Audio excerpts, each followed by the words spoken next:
there's a lot of people that are close-minded, and they're not as open-minded they should be.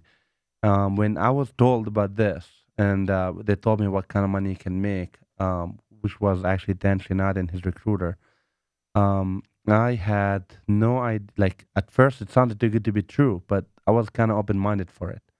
I knew that this is a land of opportunity, and if something like this does come up, what would happen if I would have walked away from it, and it was true.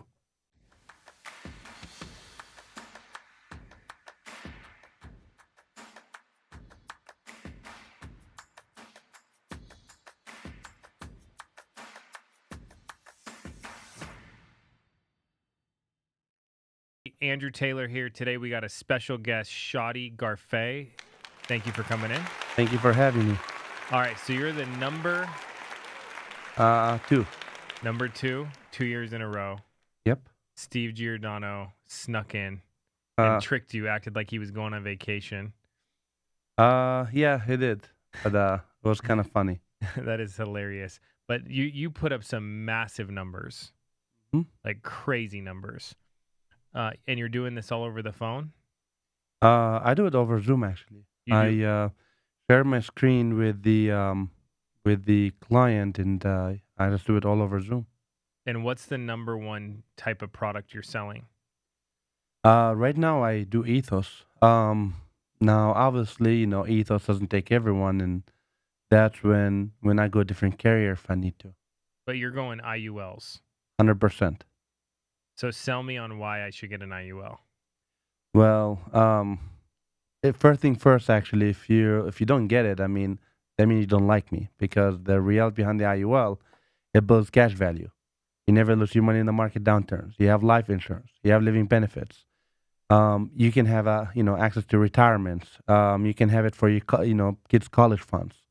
You can have it for just build your cash value where you can access it, and you can access double what you put in, depending what index you use. Now, some people can abuse that, but as long as your IUL is structured correctly, then you have there's no reason why you shouldn't move forward. Now, my thing for you, if you put $300 in a bank account, come back to it 10 years ago, 10 years later, you're gonna have $300. Unlike the IUL, the cash value is gonna keep accumulating over time. One big portion of it, So the only reason I wouldn't get it is if I didn't like you. 100%. Maybe because I'm bold. Dude, you're an animal. So I want to go through. Today's going to be fun because I Okay. talked to you for like 2 minutes at the conference, and the stuff you were saying, I was like, this guy's an animal. Appreciate it. First off, tell us how you got in the industry and what's your background. And then we're going to get into doing a real life illustration. And then Sure. we're going to get into all the objections you could think of. That sounds like fun for me. So, first thing is, my name is Shadi. I'm actually, came down here from Jerusalem about 11 years ago. I used to be in the convenience stores industry, actually. And I owned the convenience store back in Ohio. It was kind of, How cold. crazy was that? Oh, it was terrible. Was it like a good neighborhood? No, it wasn't. But, I mean, obviously, I had to deal with it, right? It's part of the business. So, You ever get robbed? I tried. Somebody tried one time, but I don't think it ended well for him. So I don't like. I'm not a troublemaker, but I mean, obviously, I used to fight MMA. Okay, You did. I did MMA for a long time. I haven't done it for a while now. I don't know if you can tell, but in general, I can defend myself if I have to. So the guy was idiot enough to come in with a knife, so it didn't end well for him. If he came with a gun, probably gave him everything. He came in with a knife. Dang, dude. So yeah. What's your specialty? Like grappling or striking?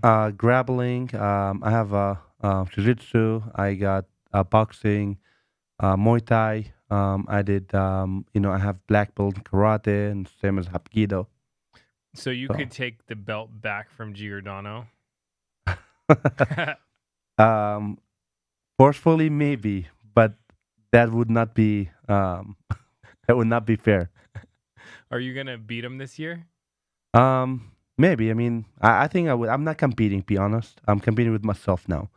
The reality is, I obviously I was number one with IULs, right? but I wasn't even competing. I was like traveling all over the last year. I mean, I took 3 months vacation. Where'd you go? I was in Jerusalem, Dubai, Colombia. So Wow. yeah, and I was part time working from there. But when I come back to the US, I'm grinding again. And but the virtual sales in general doesn't matter whether IUL or not, but virtual sale in general allowed me to do that. So you're saying if you tried and didn't take 3 months off, you'd beat Giordano. Oh, 100%, 100%. That's great.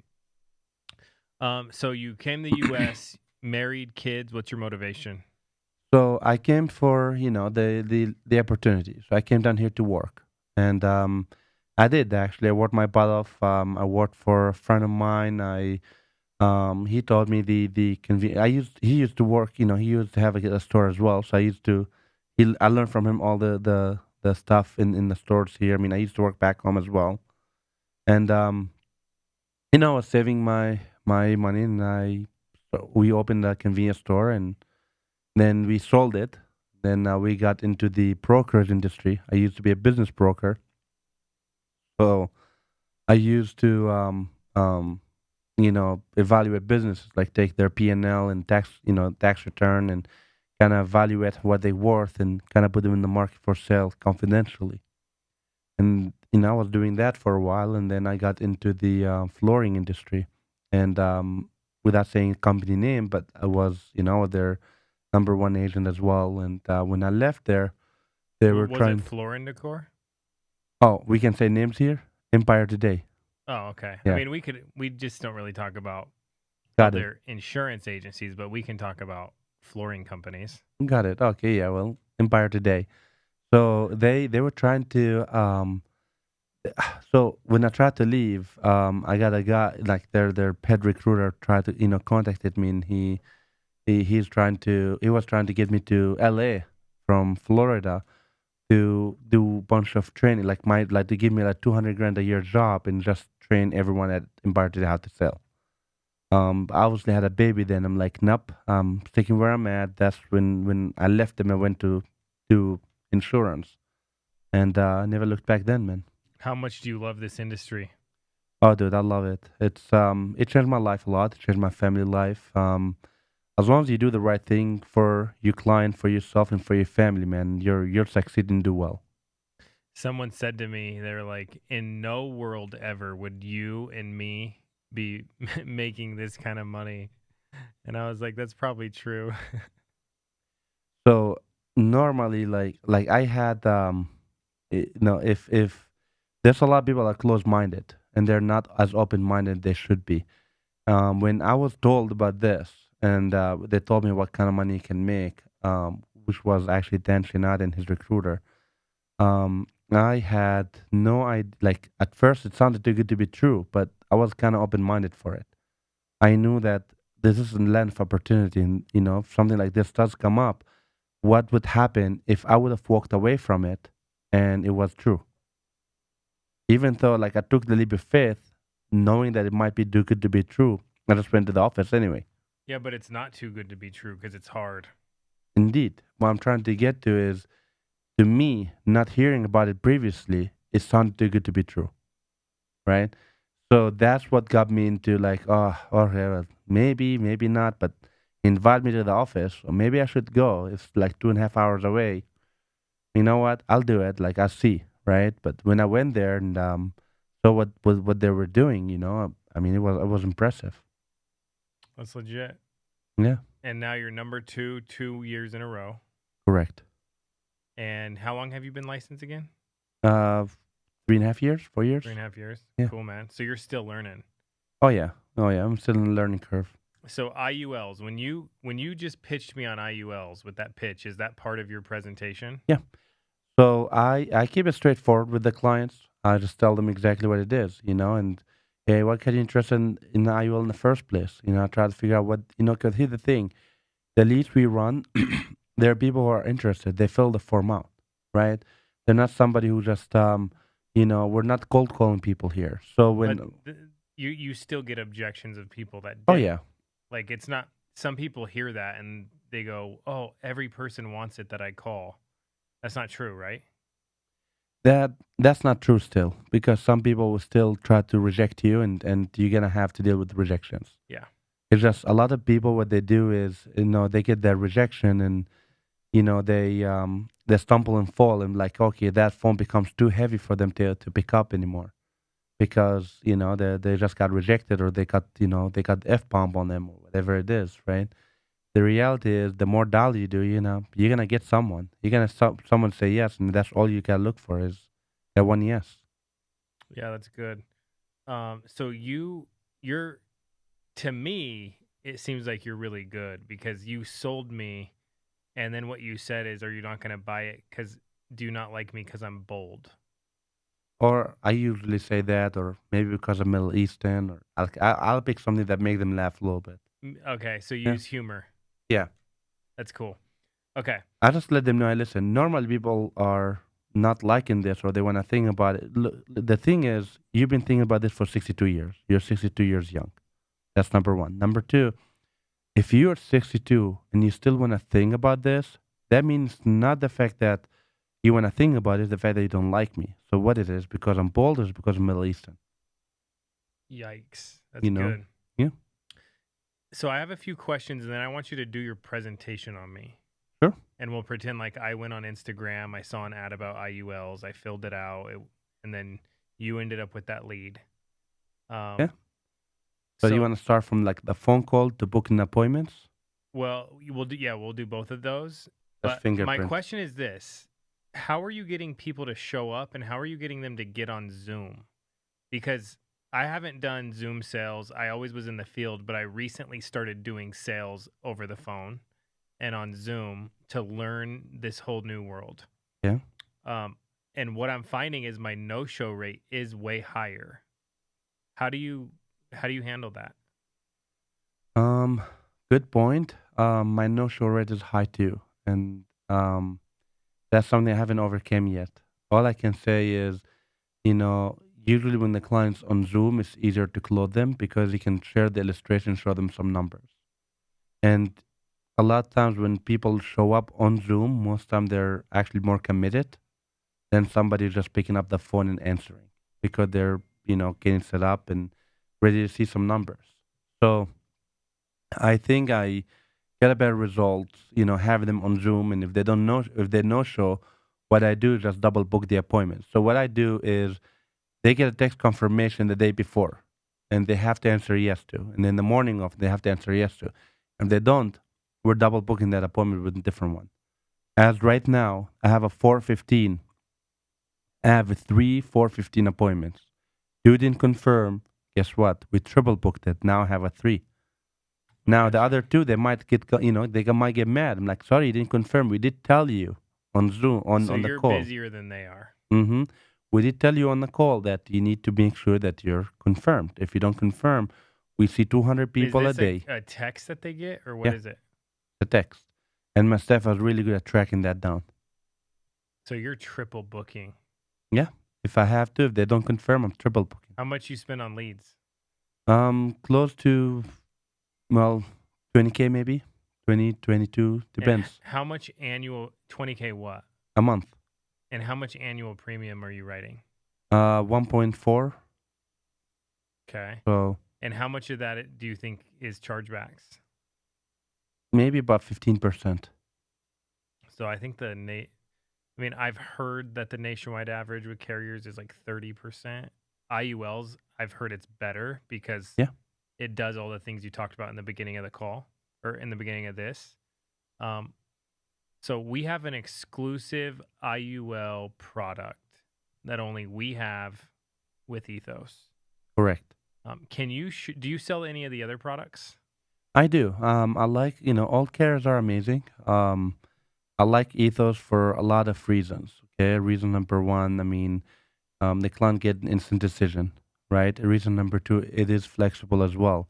Unlike a lot of other carriers, without saying names, they have what we call like a smart solve, or like an easy solve kind of thing, where all it does, it's just building up the just building up like a little bit of cash value in increasing a lot of the death benefit, So right? to clarify, Smart Solve basically makes you can smart solve for how long you want coverage, or you can smart Mhm. solve for cash value. Is that the two options? That's what I'm trying to do. With the ethos, which was what I like the most. They have the flexible, which you can set up minimum death benefit, maximum cash value, or you can do a smart so it's kind of 50-50.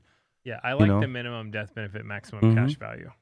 it builds up a lot of cash value for the client. The client will have a higher return at retirement age. And it's a lower commission for the agent, right? It is, but you gotta put the client first. Yeah, but I like that, man. It that's how it seems to be effective for Yep. policyholders. Unless they're looking for just a policy that doesn't lapse and they want to structure it that way and keep the cash value low. That's another reason, if you want to do the smart solve. I mean, smart solve is more like balanced death benefit. Okay. So what that is it increases the death benefit tiny bit higher, lower down the cash value just a little bit, not much. But if you come down and say, you want to maximize the death benefit, that's a different story. And we can do that actually, maximize the benefit or they call it the um maximize protection. Okay, so that's them right there. So you just pulled that up on your screen. Mm-hmm. Maximize protection or maximize retirement income. So all an agent needs to know is, do they want protection as long as possible Mm-hmm.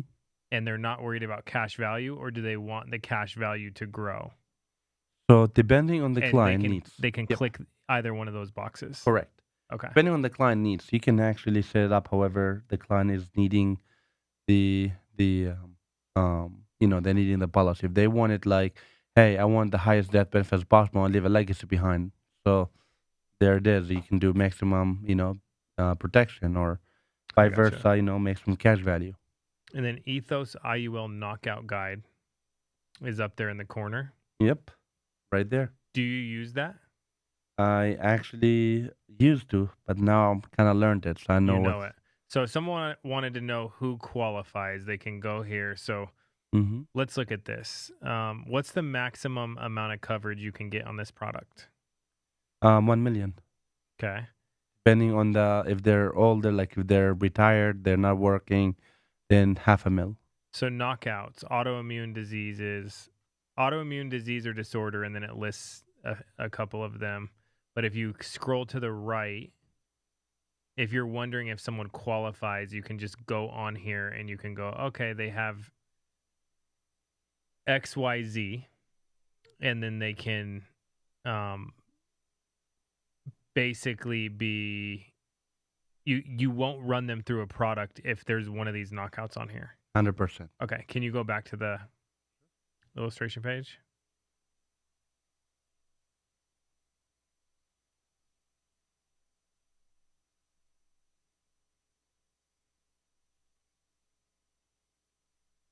Okay.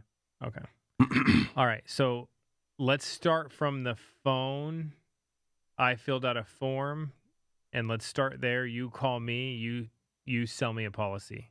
Sure. So first thing, normally I have my staff done this. So I haven't dialed for quite a bit, but here's the thing. Ring, ring. Hey, Andrew. Yes. Andrew, hey, my name is Shadi with Eagles Financial Planning here regarding the IUL, the infinite banking concept. You filled the form out online for. Do you remember that? Yes. Yeah. Andrew, this is in regards, we're trying to set you up to speak with our representative, Shadi Gharfeh, to go over some IUL options, show you how that can work for you, show you numbers, illustration, show you how your retirement can be since your goal is to put here at retirement. That makes sense? Mm-hmm. Okay. Now, are you working, retired, disabled, my friend? Working. Working. Are you married, single? Married. Married. Is your wife working? No. Okay. So at this point, what we're gonna do is we're gonna set you up time with you and your spouse can be available on the call, so we can go over Zoom. Are you good with using Zoom, by the way? Yes. Okay. Do you know how to put the meeting ID, click the link, and all that fun stuff? Correct. Yes. Okay. So I do have a 3 o'clock available tomorrow. What time you normally home from work? Like 4. 4. All right. So we can have 6:30 if you want. I can set you up for 6:30 tomorrow. That Okay. work for you? That Okay. works. So hey, what I'm gonna do for you, Andrew, is I'm gonna send you a link right now with the with the Zoom, so you can click on it, be on the meeting tomorrow. First thing first, you're gonna get a video of me, preparing you for the appointment. But just in case, make sure you and your spouse are available on the appointment. Make sure you're on time because we are seeing people 45 minutes every 45 minutes because we see a lot of people on a daily basis. Um, the other thing is just make sure you have, if you don't have Zoom downloaded on your device, make sure it's downloaded. So that way you don't go through technical issues before the call. That makes sense. Yes. All right. Hey man, I'm gonna see you tomorrow at 6:30. Just be you're gonna be reminded this evening as well as tomorrow morning of your appointment. Just make sure you reply yes for both of them. Because if you don't, we will have to see different person. Just because we see people every single hour here, every single 45 minutes. We don't wanna like miss appointments. So as long as you show up, there's no hard feeling. Just don't stand us up. Is that fair? Yeah. Okay. So we're good with the 6:30 tomorrow, correct? All right, perfect. Hey man, I look forward to see you tomorrow. And I look forward to speak with you and your wife and show you how this can work for you. Okay. Now, Yeah. did you tie down the wife in that? Like, Yeah. As I said, make sure you and your wife in there. okay. So make sure you and your wife is over there. But And you want the wife there. yeah, 100%. Because you don't want to run through the objections if I'm not running by my wife. Okay. Yeah. So Okay. this is the basic phone call I make. Okay. Literally. Sometimes we run through some objections on the phone. If I get through something that says I'm not interested, normally not gonna even deal with them. Because a lot of time they're not gonna show up on Zoom. And even if we book them, we're still gonna book somebody else to double book it. Because a lot of time these are the Triple ones, book. yes. These are the people that don't know. They no shows. So But that's like $5,000 a week in leads. yeah, 100%. How many leads is that? My leads are coming in now about 10, $15 per lead. Wow. So yeah. So I get it quite a bit. I got like 12,000 leads right now in there. So So you're running a big numbers game. 100%. What do you think now, obviously, this is self-employment. There's no guarantee anybody can make any money. A lot of people don't succeed. Yeah. Some people do. What do you think are a couple tips you could give to someone to get off the ground if they don't have a big budget for leads? Okay. I shared this. We have an agent. He's actually here in the office. His name is Josh. And dude, I love the guy to death. When he first came in, he was shy. He was very nervous, and it's very normal. My tip for them, if they're not nervous, then something wrong with them, right? Eh, I They, was nervous. I was too. We all were. I was nervous. Yet You were nervous even though you were a UFC fighter? I was nervous because new opportunity. It doesn't matter. I wasn't UFC. It was MMA, by the way. But in general, it's going into the office 2.5 hours away for a new opportunity. That was not, I mean, I had no idea where I'm going to. I had no idea, like I didn't even know the word FFL till I walked into that office, right? But in general, like it took a minute to kind of, get things going. I do remember I was sitting next to Dan, and Dan basically was like, "Ah, yeah, I don't think this guy gonna work." I was terrible on the phone, man. I mean, I have an accent, and but wasn't, I was trying blowing people up, calling them. I mean, it wasn't fun, right? But the reality is, I was getting uncomfortable, and that what got me really good at what I do. And then the next day, and the next day again, and all I was doing is, I knew my skill set, and I knew that I'm terrible at booking appointments. So what I had to do is double my activities, and this is how I actually was able to compete with everyone else. So I went ahead and started like, my dining schedule starts usually on Wednesday morning. So instead of Monday and Thursday, it started Wednesday morning until 1. I'm already ahead of everybody on Thursday morning. And Thursday morning, I'm coming in, the first guy in the office dialing, and I'm dialing all day. So guess what? This is how I was able to get my 15, 20 appointments a week. Mm-hmm. All I had to do was double my activity. Same thing, Sunday and Monday. Sunday up to 12, 1 o'clock, then Monday all day. And that's how I was able to double my activities. Yeah, so it's funny you say that because I was really bad at first too. And I did this thing where everybody's week would start Monday, but I would start booking my appointments Sunday between 4 and 7, and I would get a head start on everybody. And then going into the week, I had momentum instead of fear of not getting where I need to be. 100%. And it changed my whole attitude Monday morning where I was like, "Oh, I'm going where I need to go," instead of being reactive to people telling me no and not having the amount of appointments I would get. So Sunday between 4 and 7, I would book like 5, 10 appointments, something somewhere around there. And then Monday, I would be ready to go. Oh, And wow. a lot of people, they would be just getting there, figuring out what leads they're going to call Monday at 10 a.m. And then next thing you know, it's noon. You got to find what you're going to have for lunch. You go to lunch, make a couple of dials, and then it's dinner time, and then Yep. the day's over. So what I used to do, I used to order delivery. I Uber wouldn't even Uber go. Eats. Yeah, I wouldn't even go. Just order delivery while dialing. Delivery or bring my own food. I'd be dialing while eating the same time. Like I wouldn't even On quit. Zoom? Yeah. No, dialing. Back when I first Oh, started, I was. but you don't eat on Zoom with the No, customer? no, not that bad. But in general, like I do, like get like literally, I'd be dialing the phone while eating back then. Now that I got all the thing is, all it did, it got me better at what I do. So now I can take a shorter time, so I can focus. I start buying my time back, right? I started coming like let's say Monday morning and still book my 20, 30 appointments, which it used to take me 2 days to do. Now it takes me 6 hours to do. So now that happened after long practice, I started getting better. So I started booking even more appointments for the time that I'm available that I was dialing at. I got good at that. Then I turned the dialer. I didn't turn the dialer for me to to settle down and sit at home, but I turned the dialer so I can maximize my effort. And I realized $1 wasn't enough, so I had to hire two dialers so I can actually make sure I have my 50 appointments a week now. Yeah, so back in the day, I was booking appointments and trying to build an agency, and I read the book The 4-Hour Work Week by Tim Ferriss, and it had a website in there.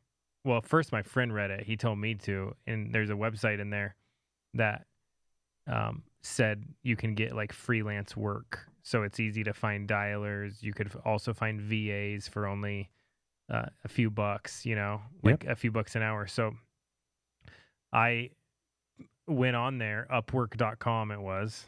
yep, Have you used Upwork? yep. I used it. And then I found like someone that was like just a few bucks an hour to pay them, and then they never showed up.